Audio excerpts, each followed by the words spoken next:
At the end of the year, we consume 1.2 million kilowatts of natural gas, and now we can separate the energy consumption of the different sections of the building. We can now see how we managed the system before the energy valves. We walked through buildings wondering where the energy was going. Sometimes it was warm, sometimes it was cold. That was how we used to help ourselves. But now this is no longer necessary.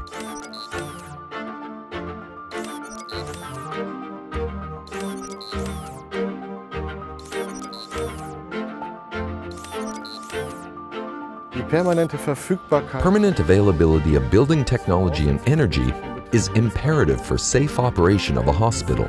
We ensure this by constantly monitoring and efficiently controlling the system.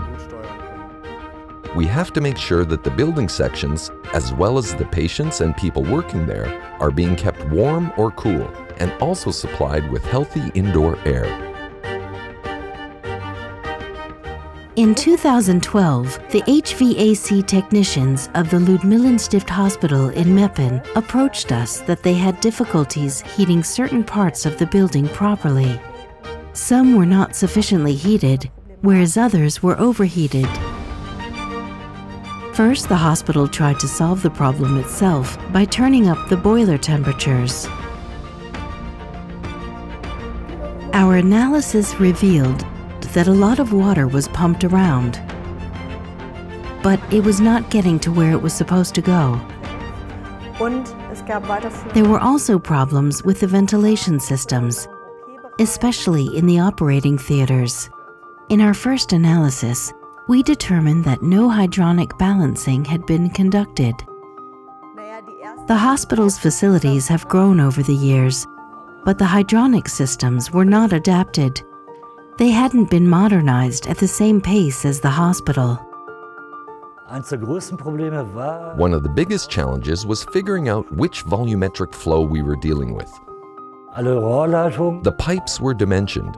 That is to say, we knew how big the pipes were, but we didn't know what was actually going through them. That was when Rainer Franz from Belimo showed us the new energy valve. This is just what we in the hospital were looking for, because it provides the transparency that we needed. We could see the volumetric flows within the system.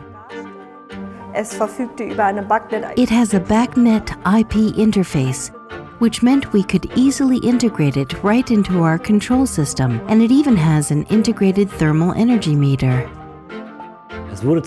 We could finally see how many cubic meters were flowing through which pipes. Of course, we were all thrilled, because this is something you usually just can't see. The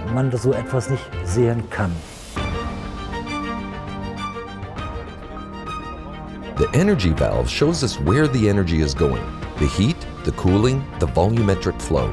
And if you know that, then you can change it. That is what it's all about.